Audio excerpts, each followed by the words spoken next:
አሜን። እንግዲህ አጠር ላለ ደቂቃ ደግሞ የምንማረው ወቅቱ የትንሣኤ ወቅት ስለሆነ አምላካችን ኢየሱስ ክርስቶስ ሞትን ድል አድርጎ በመነሳቱ በሉቃስ ወንጌል በምዕራፍ 24 ላይ ሰንፈው ደክመው የነበሩት ሉቃስና ቀሌዮጳ ወደ ኤማሁስ በሚሄዱበት ሰዓት አምላካችን ኢየሱስ ክርስቶስ እንግዲህ በተለያየ መልኩ እየተማርነው ነው፣ ግን ወደ ህይወታችን መግባት ያለበት ቃል እግዚአብሔር ስላለ እነዚህ ሉቃስና ቀሌዮጳ ኢየሱስ ክርስቶስ ሐዋርያቱን ሁሉ ሰብስቦ ህዝቡንም ሰብስቦ ሲያስተምር አሉ። በዋለበት ይውላሉ፣ ባደረበት ያድራሉ። የቃሉን ትምህርት የእጁን ታምራት እየተመለከቱ ይኖሩ ነበር። ነገር ግን ሲነሳ በወቅቱ እንደሚነሳ ቢነገርም ያንን የትንሣኤውን ዜና እነ መግደላዊት ማርያም እነ ቅዱስ ጴጥሮስ ቢናገሩም የነሱን ቃልና የነሱን ምስክርነት ሰምተው ጸንተው ባለመቆየታቸው ድካም ገባባቸው በህይወታቸው። አንዳንዴ እኛ በርትተን በምንመጣበት ሰዓት በህይወታችንም ድካም የሚመጣበት ወቅት አለ፣ የምንዝልበት ወቅት አለ። ተስፋውን ተስፋ አድርገን የማንጠብቅበት ጊዜ አለና ምን ሆነ? እነዚህ ሉቃስና ቀሌዮጳ በቃ ወደ ሀገራችን እንግዲህ ትተውት የመጡት 3 ዓመት ኢየሱስ ክርስቶስ ጋር ሲማሩ የነበሩ ሰዎች እንግዲህ ዘመዶች አላቸው፣ ቤት አላቸውና ወደ ኤማሁስ ጉዞ ጀመሩ። ኢየሱስ ክርስቶስ በተነሳ ማግስት ነው ያው ጉዞ ጀመሩ። በሚሄዱበት ሰዓት ግን የሚያወሩት ምክንያቱም መቼም ክርስትናን ከቀመሰ ወደ ኃጢአት እንኳን ቢሄድ ትንሽ እርሾ አለ። ያንን ነገር የዋለበት ያደረበት የሰማ ሁሉ በህይወቱ ይንጸባረቃልና እነሱ ይሄ ስለ ኢየሱስ ክርስቶስ እንዲያስተምሩ ነበር፣ እንዲህ ብሎ ነበር። ግን ትተውት እየመጡ ነው። እያወሩ ሲሄዱ እየተወለጋችሁ ስትሄዱ የምትነጋገሩት ምንድን ነው አላቸው። እንግዲህ መጠውለግ መቼም ለተክል ነው አይደል? ፀሐይ ሲመታው ወይም ስሩ ሲቆረጥ ግንዱ ጋር ሲቆረጥ ይጠወልጋል። ምክንያቱም የሚያስፈልገውን ምግብ ውሃም ይሁን ሌላውን ማዕድን ማግኘት ስለማይችል ከዋናው ግንድ ስለተቆረጠ ወዲያ ይጠወልጋል፣ ይደርቃል ማለት ነው። በዚህ ጊዜ እነዚህ ሉቃስና ቀሌዮጳ ሉቃስ አንዱ ወንጌልን የጻፈልን ነው፣ ከሐዋርያት ወገን ሳይሆን ከሰባ አርድእት ነው። ወንጌል ሁለቱ ከሐዋርያት ሁለቱ ከሰባ አርድእት ነው እየተጻፈው። ሌላ ጊዜ 4 ወንጌላውያን የምንሆኑ 2 ከሐዋርያት 2 ከአርድእት የሚለውንም መማር እንችላለን። እና እየተወለጋችሁ ስትሄዱ ግን የምትነጋገሩት ምንድን ነው አላቸው። እየተወለጋችሁ ስትሄዱ በህይወታችሁ እየተወለጋችሁ ግን የምትነጋገሩት ነገር ህይወት ያለው ነገር ነው። ህይወት ያለውን ነገር እየተነጋገራችሁ ግን እየተወለጋችሁ ነው። ምንድን ነው የምትነጋገሩት አሉት። አንተኑ ነግዳ ለኢየሩሳሌም፣ አንተ የኢየሩሳሌም እንግዳ ነህ ወይ? አንተ ለኢየሩሳሌም እንግዳው ነህ ወይ? የተደረገውን አይሁድ ያደረጉትን አልሰማህም ወይ? በኢየሩሳሌም አካባቢ አልነበርክም ወይ? እኛ መምህራችንን እኛ እስራኤልን የሚያድን ነው ብለን ተስፋ ያደረግነውን አይሁድ ሰቀሉት፣ ገደሉት። አንዳንዶችም ተነስቷል ብለን ከሴቶችም መካከል መነሳቱን ነገሩን እያሉ መልሰው ለኢየሱስ ክርስቶስ ይነግሩት ነበር። ለኢየሱስ ክርስቶስ ስለ ራሱ በነቢያት የተነገረው እሱም የፈጸመው እየነገሩት ይሄዳሉ። እሱ ደግሞ ተራ ሰው መስሎ በመካከላቸው የሚሄደው እነዚህ ሉቃስና ቀሌዮጳን ለመመለስ ነው፣ ለማጽናት ነው፣ ሊያበረታቸው ስለሆነ ለተራ ሰው ሲያነጋግራቸው ነበር። አንዳንዴ እግዚአብሔር እኛን ለማዳን ከፈለገ ከኛ ጋር ተራ ሰው መስሎ ሊጓዝ ይችላል፣ ጓደኛ መስሎ ሊቀርብ ይችላል፣ ወዳጅ መስሎ ሊቀርብ ይችላል። እና እያወራቸው መልሰው እንደሱ አንተ እንግዳ ነው ወይ ብለው እንደማያውቅ ሰው አደረጉት ማለት ነው። ግን እሱ ከነቢያት ጀምሮ አዳም እንዴት እንደወደቀ፣ ትንቢት እንዴት እንደተነገረ፣ ሱባኤ እንዴት እንደተቆጠረ፣ ዘመኑ እንዴት እንደደረሰ፣ እሞታለሁ እሰቀላለሁ እነሳለሁ ያለው ሁሉ አስረዳቸውና ይሄን እየሰሙ ግን እሱ ሲናገር ልባቸው ይቀልጥ ነበር። እነሱም ብለዋል ሲናገረን ልባችን ይቀልጥ ነበር።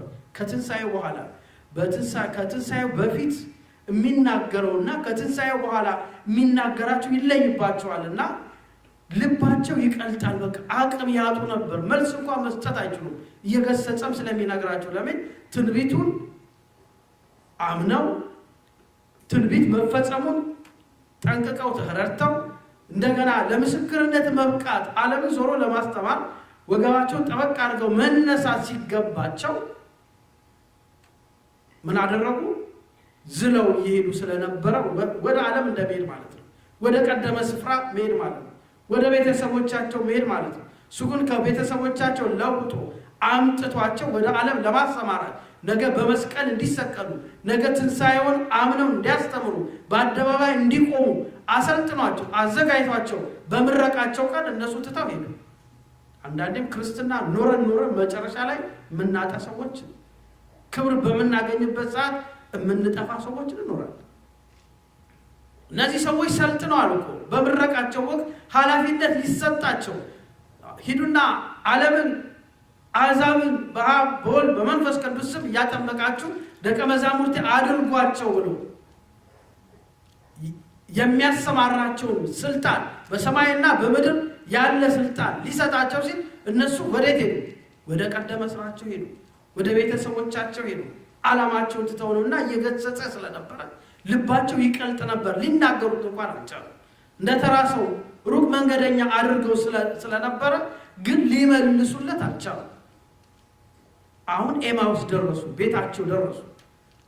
መቼም አንዳንድ ልማድ መንፈስ ጥሩ ልማድ ይጠቅማል። እስራኤላውያን መከባበር፣ ሽማግሌ ማክበር በጣም ጥሩ ባህላቸው፣ ጥሩ ልማዳቸው። እንግዳን ማሳደር ጥሩ ልማድ ነው፣ በረከት ስለሚገኝ የዛን ጊዜውን አሁን እንኳን ኢየሩሳሌም ኢትዮጵያ እንኳን እየከበደ መጥቷል። በእኛም ህይወት ዛሬ ከባድ ሆኗል። እንግዳ ቤቴ መጥቶ እንዴት ባረፈ። ምናልባት የምናውቀው ነው የምናሳርፈው።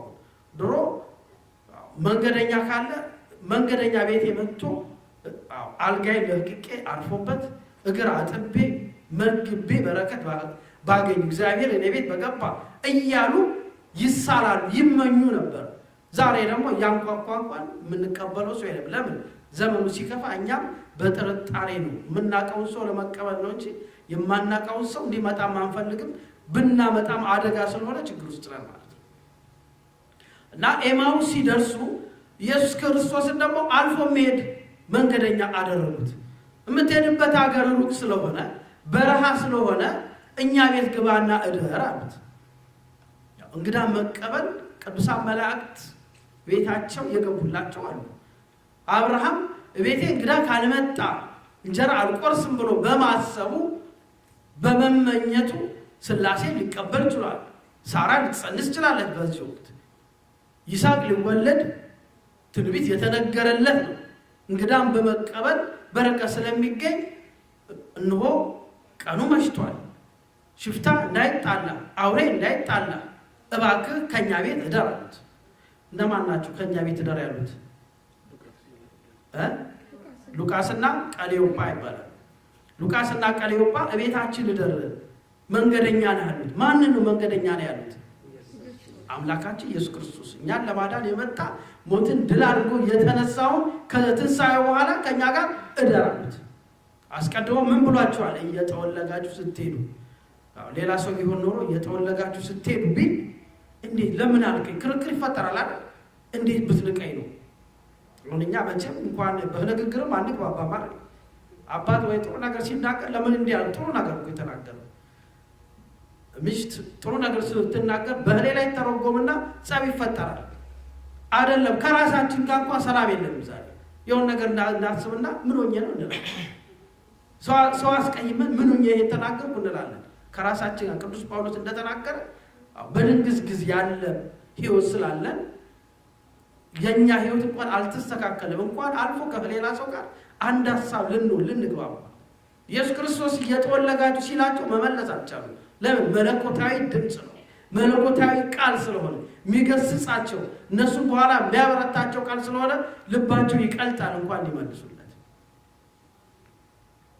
እቤታችን እደር ብለውት እቤታቸው ገባ። አምላካችን ኢየሱስ ክርስቶስ አሁንም በእኛ ቤት ይገባል። በእኛ ቤት ብዙ ጎዶሎ አለ። እንግዳን በመቀበል ስም፣ መልካም በማድረግ ስም፣ ኢትዮጵያዊነትን በማሰብ መልካም እንደሚያስቡ ሰዎች እግዚአብሔርን ቤታችን ግባ፣ ልባችን ግባ እንበል። ያኔ የጎደለውን ይሞላዋል፣ የራቀውን ያቀርበዋል፣ የጠመመውን ሕይወት ያስተካክለዋል። እኛ የጨነቀንን ግራ የገባንን ሕይወት ኢየሱስ ክርስቶስ ያስተካክለዋል። እቤታችን ግባ አሉት። እቤታቸው ገባ። እቤታቸው ገባና ምግብ ቀረበ። አሁንም ልማዳቸው እንግዳ ነው የሚባርከው። እንግዳ ስለሚባርክ ምክንያቱም ከሉቃስና ከህሌዮጳ በእድሜም ራሱ ከኢየሱስ ክርስቶስ ጋር የሚተካከሉ ናቸው፣ የሚቀራረብ እድሜ ላይ ናቸው። ግን እንግዳ ይባርካልና አምላካችን ኢየሱስ ክርስቶስን ባርክልን አሉት በልማዳቸው። አሁንም የእኛን ሕይወት ይባርክልን እግዚአብሔር። እስኪ እንደው ልጆቼን ይባርክልኝ እግዚአብሔር ይላል። ቤቴን ይባርክልኝ፣ ትዳሬን ይባርክልኝ፣ እምቆርሰውን እንጀራ ይባርክልኝ፣ የልጆቼን ምርቃት እግዚአብሔር ይባርክልኝ፣ ልጅ ሲወለድ እግዚአብሔር ይባርክልኝ፣ ሕይወታቸውን አገራችንን እግዚአብሔር ይባርክልን ብለን አገራችንን እንሰጣለን አሳልፈን። በእጃችን እንደያዝናት ሀገር አድርገን እችን ሀገር ተረከብ፣ እችን ሀገር ባርካት ብለን ለእግዚአብሔር አሳልፈን እንሰጣለን። በራሳችን ሕይወት ብቻ ስለምናስብ ከራሳችንም አልፈን ደግሞ ለሀገራችን ለማሰብ እንጨነቃለን። ግራ አይገባንም። ለምን? የራሳችን ጎዶሎ ስላለ። ባርክልን፣ ባርከ ስጠን አሉት። እነሱ ልክ መንገደኛ መስሏቸው አክብረው የእንግዳን በረከት ነው፣ የእግዚአብሔርን በረከት አይደለም እንደሱ ያሰቡት። አያችሁ፣ ሐዋርያትን እንኳን እናንተን የተቀበለ እኔን ተቀበለ ያለው አምላክ እንግዳን የሚቀበል እግዚአብሔርን መቀበል ስለሆነ እንደ እንግዳ ቆጠሩትና አቤቱ ባርከ ስጠን አሉት። ቆርሰ ስጠን አሉት። የኛም ሕይወት የኛም እንጀራ እኮ እግዚአብሔር ስላልባረከው ይሆናል ሰላም የሚያሳጣው። ሰላም የማይገኝበት ሕይወት፣ ሰላም የማይገኝበት ኑሮ እግዚአብሔር ሲጨመርበት ሰላም ይገኛል፣ ፍቅር ይሆናል። መከራ እንኳን ቢሆን በዛው ጽናት አለ፣ ዋጋ አለ፣ ጸጋ ነው። እግዚአብሔርን አምኖ የሚፈተን ሰው፣ እግዚአብሔርን አምኖ የሚፈተን ትዳር ዋጋ አለ፣ በረከት ነው። እግዚአብሔርን አምኖ የሚያሳድጉት ልጅ ያ ልጅ በረከት ሊያመጣ ይችላል። እግዚአብሔርን አምኖ ቤተክርስቲያንን ለማገልገል ሕዝብን ለማገልገል የሚነሳ ሰው በዛ መካከል ፈተና ቢመጣ ለጸጋ ለበረከት። ዋናው እግዚአብሔርን አገለግላለሁ ብሎ ነቅ ሳይኖርበት እንከን ሳይኖርበት ለማገልገል እግዚአብሔር ፊት መውደቅ፣ እግዚአብሔር ሕይወቴን መርምረህ እንዳገለግልህ አንተ ሕይወቴን ተረከብ ብሎ የሚያቀርብ ሰው ካለ ፈተና እንኳን ቢመጣ ይባላል። ምግቡን ባርክልን ሲሉት ባረከና ቆርሶ ሰጣቸው። በእነሱ ሕሊና እየተነጋገረ ያለ እንግዳ ነው፣ ሌላ እንግዳ ኢየሱስ ክርስቶስ አይደለም። በቀደመማ በ3 ዓመቱ ኢየሱስ ክርስቶስን አብረውት እየዋሉ ነው፣ አብረው እያደሩ ነው፣ አብረው እየበሉ አብረው እየጠጡ ነው። እሱ የባረከው ምግብ እየተመገቡ ነው። አሁን ግን እንደ እንግዳ ነው እየቆጠሩትና ገና ባርኮ ሲሰጣቸው አፋቸው ሲያሳርፉ ሌላ መንፈስ መጣ፣ ሌላ መንፈስ ተቀበላቸው። ለካ ትንሽ ቆሻም በልቶ እግዚአብሔርን ማወቅ ይቻላል። ከቀደመ በደል ወደ መንፈሳዊነት የሚለውጥ ኃይል አለ። ለካ ያችን እንጀራ ገና ሲቀምሷት ኢየሱስ ክርስቶስ መሆኑን አወቁ። ዞር ቢሉ እሱም ተሰወረባቸው። ቤታቸው በተጋገረ እንጀራ፣ ቤታቸው ቆርሶ በሰጣቸው እንጀራ ገና አፋቸው ሲያሳርፉ ያንን መመገብ ሲጀምሩ ኢየሱስ ክርስቶስ ነው ልባችን እየቀለጠ ሲናገር ሰውነታችን እየጠወለገ የነበረው እውነትም ኢየሱስ ክርስቶስ ነው ብለው ዞር ሲሉ የለም። ያን ምግብ እንደተመገቡ እንደገና እየሮጡ ወደ ኢየሩሳሌም ሄዱ።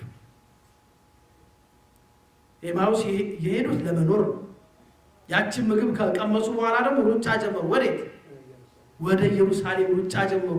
ምን አሉ? ክርስቶስ በእውነት ተነስቷል። ተጠራጥረዋል ነበር። ተነስቷል እንኳን እየተባሉ አላመኑምና አሁን ግን ያ ምግብ ተመግበው ሲሰወራቸውና በልቦናቸው መነሳቱ ሲያምኑ እንደ በፊቱ ወደ ሀገራቸው እየፈጠኑ እንደሄዱት አሁን ደግሞ በሩጫ ወደ ክርስቶስ ህብረት ቀርበዋልና ከሐዋርያት አንድነት ተጨምረዋልና በኢየሩሳሌም ጸንተው የሚጠብቁ እመቤታችንና ሐዋርያት ሰብአ አርድእት ባሉበት ቦታ በዝግ ቤት አምላካችን ኢየሱስ ክርስቶስ እየተገለጠ ያናገራቸው ነበርና በሩን አንኳኩተው እነሆ ጌታ በእውነት ተነስቷል። ለእነ ኬፋ የተገለጠው እውነት ነው። ለመግደላዊት ማርያም የተገለጠው እውነት ነው። ለእኛም ተገለጠልን። ለእኛም እንዲህ አይነት ምስጢር አሳተፈን እያሉ ትንሣኤውን አበሰሩ። እንደገና ተናገሩ። በእውነት ተነስቷል። ፊት እየፈሩ ሄዱ ሰዎች። ይህን እየመሰከሩ እያለ አምላካችን ኢየሱስ ክርስቶስ በተዘጋ ቤት ገባና እንደገና ሰላም ለእናንተ ይሆናል፣ ለሁሉም በአንድነት። ይህን አምላክ ነው የምናመልከው። ይህን አምላክ ነው ለእኛ ሞቷል ተነስቷል የምንለው። ስለዚህ ይህን አምላክ በአግባቡ ብናቀው፣ ትምህርቱን ብናቀው፣ ወንጌሉን ብናቀው፣ የቤዛነቱን ሕይወት ብናውቅ እነዚህ ደክመው የነበሩ ሉቃስና ቀሌዮጳ እንኳን እንደዛ እየሮጡ ኢየሩሳሌም እስኪደርሱ ድረስ ራሳቸውን አያውቁም፣ ምስክርነቱን እስኪናገሩ። እኛስ ስለ ክርስቶስ መነሳት ላላመኑት ሰዎች፣ ለሚጠራጠሩ ሰዎች ለመናገር እንቸኩላለን? ወንጌሉን ለመመስከር እንቸኩላለን? እግዚአብሔር የባረከው ሕይወት ለምስክርነት ያበቃል፣ ለሰማዕትነትም ያበቃል፣ ለመገረፍም ያበቃል። ስለ ክርስቶስ ብሎ መገረፍ፣ ስለ ክርስቶስ ብሎ መሰደድ፣ ስለ ክርስቶስ ብሎ መሰቀል፣ ይሄ ሁሉ እግዚአብሔር ሕይወትን ሲባርክ፣ የእኛም ሕይወት ኢየሱስ ክርስቶስን ካመንን፣ ኢየሱስ ክርስቶስን ካወቅን፣ ወንጌሉን ሰምተን ጸንተን የምንኖር ከሆነ እሱ ሲባርክልን፣ የባረከልን ትዳር ሰማዕታትን የሚያወጣ ሊሆን ይችላል። የባረከልን ትዳር ቅዱሳንን ካህናትን የሚያወጣልን ሊሆን ይችላል። የሀገር መሪ የሚያወጣልን ሊሆን ይችላል። ትዳራችንን ካልባረከው ነፍሰ ገዳይ ሊሆን ይችላል። ሀገር የሚያጠፋ ሊሆን ይችላል። ቤተክርስቲያንን የሚያፈርስ ሊሆን ይችላል። ስለዚህ እግዚአብሔር ትዳራችንን እንዲባረከው እንጀራችንን እየሰራን የምንመጣው እግዚአብሔር እየሰጠን እንጀራ እኛም እየመሰከርን ድሃ እየመገብንበት፣ የተራበ እያበላን፣ የተጠማ እያጠጣን፣ የታረዘ እያለበስን ከእግዚአብሔር ጋር ምስክርነቱን እየሰጠን የምንኖርበት እንጀራ ይሆናል። የደከምነውን ደግሞ አሁን አምላካችን ኢየሱስ ክርስቶስ በወንጌሉ አብሮን እየሄደ ነው። በህሊናችን እየሄደ ነበር አይደል? ከሉቃስና ከቀሌዮጳ ጋር እኮ በወንጌሉ አብሮን እየሄደ ነበር። እኛ ወደ ኤማውስ እየሄድን ነበር፣ ወደ ኋላ እየሄድን ነበር፣ ወደ ቤታችን እየሄድን ነበር፣ ወደ ስራችን እየሄድን ነበር፣ ወደ ምንጠላቸው ሰዎች መንፈሳችን እየሄደ ነበር። በወንጌሉ ደግሞ አሁን አብሮ እየሄደ እነሆ ወዴት ነው የምትሄዱት? እኔ እኮ ስለእናንተ ከሰማያ ሰማያት ተወልጃለሁ፣ ከድንግል ማርያም ተወልጃለሁ፣ ስለእናንተ ተጠምቄያለሁ፣ ስለእናንተ አስተምሬያለሁ፣ ስለእናንተ ጾሜያለሁ፣ ስለእናንተ ሰግጃለሁ፣ ስለእናንተ አምላክ ስሆን አልቅሻለሁ። ወዴት ነው ወደ ዓለም የምትሄዱ? ተመለሱ ይለናል። ይሄ ሲገባን እግዚአብሔርን ለማገልገል እንዘጋጃለን። ቤተ ክርስቲያንን ለማገልገል እንዘጋጃለን። ክርስቶስን አውቀን የበረከቱ የሕይወቱ ተሳታፊ ለመሆን እንዘጋጃለን ማለት ነው። ስለዚህ ይሄ ዳግም ትንሣኤ እያልን ሰሞኑን የምናከብረው የእነዚህ ሰዎች አምላካችን ኢየሱስ ክርስቶስ መገለጡ። የመጀመሪያውማ እነ ቅዱስ ጴጥሮስም መግደላዊት ማርያም ገና ሽቶ ለመቀባት ስትሄድ ኢየሱስ ክርስቶስ ራሱን እየተገለጸላት ጌታዬን ማን ወሰደብኝ? ሽቶ እቀባው ዘንድ ስጋውን፣ ክቡር ስጋውን፣ ቅዱስ ስጋውን ሽቶ ቀባዋለሁና ብላ ለሊት 6 ሰዓት ሽቶ ይዛ ሄደች መግደላዊት ማርያም። እግዚአብሔርን ያፈቀረ ሰው፣ እግዚአብሔርን የወደደ ሰው፣ እግዚአብሔርን የተከተለ ሰው የዓለም ፍርሃት፣ ምክንያቱም የአይሁድ ሰራዊት እየጠበቀ ነው መቃብሩ። መግደላዊት ማርያም ግን ያ የአይሁድ ጦር፣ የአይሁድ ሰራዊት አላስፈራትም። የምታስበው ከበደል ከመርገም ከሰው በታች የሆነችበትን ያስወገደላትን የቀራንዮ በግ ኢየሱስ ክርስቶስን ነውና እሱን እያሰበች ፍቅሯ እስከ ሞት እንኳን ስለሆነ ሽቶ ልትቀባው ስትሄድ አምላካችን ኢየሱስ ክርስቶስ ራሱ ቀረባት። አንተ ሰው አለችው። እንደገና አላወቀችውም። ሰው አንተ ሰው እነሆ ጌታዬን ሽቶ ቀባው ዘንድ ወዴት አደረከው? መቃብር ውስጥ አላገኘሁትም፣ እዚህ ቦታ አላገኘሁትም፣ ምን ይሻላል እስቲ ያሳየኝ አለችው። የምትፈልገው እሱ እንደሆነ ስላወቀ አስቡት። እነ ቅዱስ ጴጥሮስ አብረው እየዋሉ እያደሩ እነ ቅዱስ ዮሐንስ ኋላም አንገታቸው እነ ቅዱስ ዮሐንስ መጥምቅ አንገታቸው ለሰይፍ እስኪሰጥ ድረስ ሐዋርያት በአንድነት የሚያመሰግኑት አምላክ ያቺ ዘማ የነበረ ያቺ ወንበዴ የነበረ ያቺ ደርኩስ የምትቆጠረው ሴት ከሁሉ ቀድማ ትንሣኤውን አየች። እግዚአብሔር እንዲህ ነው።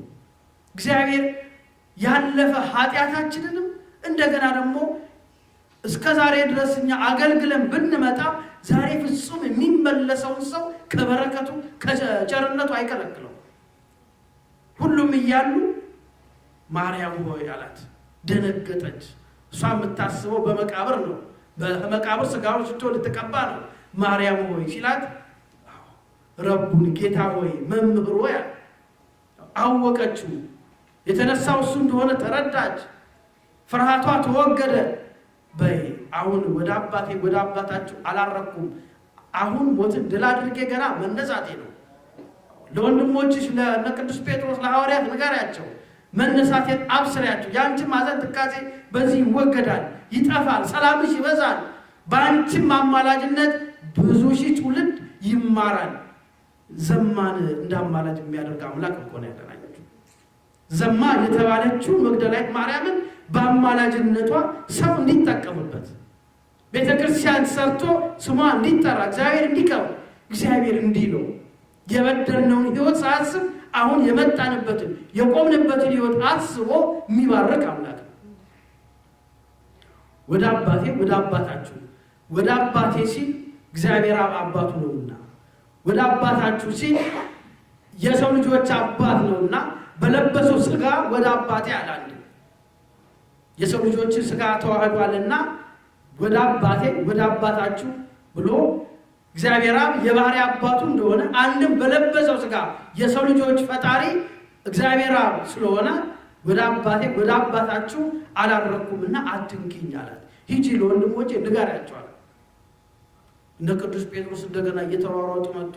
ከዛም በኋላ ነው መልአክ አስቀድሞ መቃብሩን የፈነቀለ። ኢየሱስ ክርስቶስ የተነሳው ራሱ በተዘጋ መቃብር ነው። ሲጸነስ በእቱም ድንግልና ተጸንሶ በእቱም ድንግልና እንደተወለደ ሲነሳም በእቱም ድንግልና ነው። መልአክ ነው እንደገና ክዳኑን ያነሳው። ከዛም መቅደሱን ይዘው እግዚአብሔር እንደተነሳ ኢየሱስ ክርስቶስ ድል እንዳደረገ ሞት እንደተሸነፈ አበሰሩ። ይሄ ሕይወት አልፎ ነው፣ ይሄ ሁሉ ተነግሮ ነው እነ ሉቃስ እንደገና አየሁት። ዛሬ ብዙ ነገር ይነገርና የሚያሰንፈን የሚያዘናጋን ዓለም ደግሞ ይጠብቀናል። ቃለ እግዚአብሔርን አሁን ሰምተን እንዲያረጋሉ ንስሐ ገባሉ። ስጋው ደግሞ መቀበል ሕይወት ነው፣ ወንጌል ሕይወት ነው ብለን ስንወስን በር ላይ ደግሞ ይጠብቀናል። አይደለም ይሄ ዝም ብለው ነው ብሎ የሚያዘናጋ ሕይወት አለ። እኛ ሁሉ ጊዜ እግዚአብሔር ሆይ ወንጌልን ሰምተን ንስሐ ገብተን ስጋው ደግሞ ተቀብለን ያንተ ክብር ምንኖርስ እንጂ በከንቱ ከሚመላለሱት ጋር አትደምረን እያለ ማልቀስ አለብን።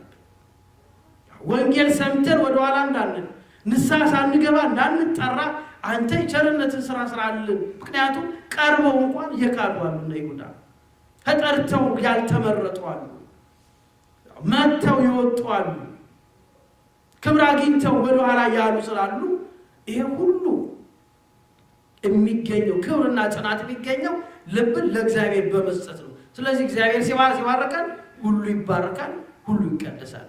እየተወለጋችሁ ስትሄዱ የምትነጋገሩት ምንድን ነው ያላቸው? ሰው ይዝላል። ዛሬ እንጠነክራለን፣ ምክንያት ስናገኝ እንሰንፋለን፣ በጸሎት እንበረታለን። ዓለም ስታዝለን ስታብለጨልጭብን እንሰንፋለን፣ ከዛ በኋላ እንወድቃለን ማለት ነው። አምላካችን ኢየሱስ ክርስቶስን አምነን እስከ መጨረሻው ጸንተን በንስሐ ታትመን በስጋው ደግሞ ታትመን የመንግስቱ ወራሽ እንድንሆን እግዚአብሔር ቅዱስ ፈቃድ የእመቤታችን አማላጅነት አይለየን። ይቆያል።